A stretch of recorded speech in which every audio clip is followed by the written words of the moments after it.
Поминати се повеќе од 5 години од 17 јуни 2018 година, кога во селото Нивици, Скопје и Атина го потпишаа Преспанскиот договор.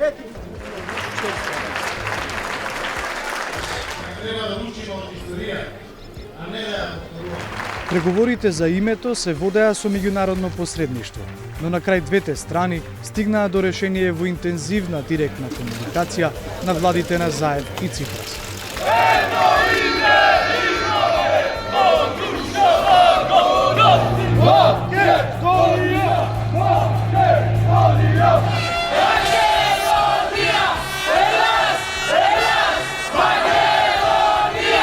Спогодбата имаше и се уште има противници од двете страни на границата, а двете земји и натаму имаат неимплементирани одредби.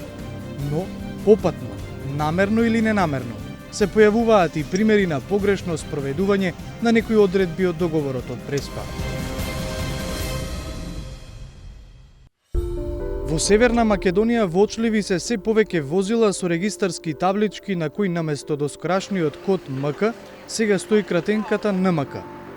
12 февруари 2024 година е крајниот рок за да се направи измената согласно Преспанскиот договор. Одредбите од договорот не се занимаваат со прашањето дали треба да се стават целосно нови регистарски таблички или само налепница со НМК врз МК. Но јасно е дека НМК, што е кратенка од Норт Маседонија, односно Северна Македонија на англиски јазик, е предвидена само за регистарските таблички. Тоа јасно е наведено во договорот од Преспа. Кодот за земјата на регистарските таблички на возилата на втората страна ќе биде НМ или НМК. За сите други намени, кодот на земјата останува да биде МК и МКД, како што е официјално определено од Меѓународната организација на стандардизација. Но додека НМК допрва станува реалност на регистарските таблички на возилата во земјава, во една соседна држава кратенката веќе известно време е стандард. Таа земја не е јужниот, туку северниот сосед. Според многу анкети, најпријателската држава за етничките македонци. Иако не е местото таму, кратенката НМК ја има насекаде по главниот патен коридор што ги поврзува Северна Македонија и Србија. Од Белград па се до граничниот премин со Македонија, на автопатот Е75 на патната сигнализација пишува Скопје со ознаката НМК. Станува збор за автопат со должина од близу 400 километри, на кој на десетина знаци стои кратенката НМК, која е предвидена само за возилата регистрирани во Северна Македонија, наместо МК, која треба да важи за намени како патна сигнализација. Како се случило погрешното читање на договорот од Преспа, но и кога тоа ќе биде исправено, прашавме во јавното предпријатие Патишта на Србија, Путеви Србије. За сега немаме одговор. Се обративме и до Македонското министерство за надворешни работи. Директорката на Директоратот за билатерални односи со државите од Југоисточна Европа, Јадранка Чушевска-Димов, вели дека веднаш по ратификацијата на договорот од Преспа испратили известување за промените до сите држави членки на Обединетите нации. До Србија, во меѓувреме, испратени дополнителни дописи.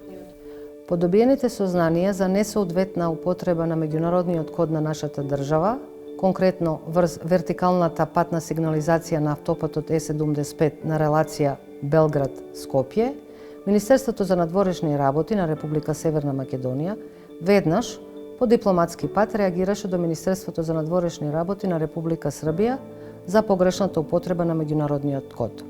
Оттаму добивме уверување дека станува збор за ненамерен пропуст на тамошните служби задолжени за поставување на патна сигнализација и воедно уверување дека истата ќе биде коригирана во најскоро време. Иако, како што објасниле од Белград, станува збор за ненамерен пропуст кој ќе се коригира во најскоро време, целата работа не останала само на една реакција. Ново подсетување имало минатата недела. Разговарале министрите за транспорт и врски на двете држави.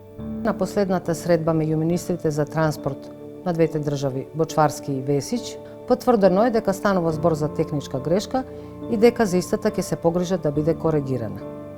Веруваме дека соседна Србија, со која негуваме одлични билатерални односи, ќе постапи по нашето барање, односно ќе ја коригира вертикалната сигнализација и ќе го постави коректниот меѓународен код за Република Северна Македонија, МК, односно МКД, и тоа час поскоро. Досега најчестата грешка што ја прават институциите на трети земји, нивните лидери или медиуми, е употребата на изведенките северномакедонци или северномакедонски. Председателката на Европската комисија Урсула фон дер Лајен и председателот на Франција Емануел Макрон се дел од светските лидери кои употребија таков термин, но и веднаш потоа се извинија за ненамерната грешка. Во домашните медиуми нема написи за вакви или слични грешки од српски политичари, но северномакедонски не е реткост во медиумските извештаи во Србија, што може да се подведе во категоријата ненамерни грешки. Сепак, немаше ништо случајно во употребата на терминот кога само неколку месеци по подпишувањето на Преспанскиот договор, тогашниот српски патријарх Иринеј му пиша на вселенскиот патријарх Вартоломеј зошто не треба да се признае автокефалноста на Македонската православна црква Охридска архиепископија. Во писмото, кој интегрално беше објавено во Грција, за македонскиот јазик се говореше како за ново измислен, заедно со црногорскиот и босанскиот. За српскиот патријарх измислен беше и народот македонци, или како што пишува во писмото, неиспилени северномакедонци. Во меѓувреме, дојде нов патријарх во Србија кој ја смени плочата, барем на јавна сцена.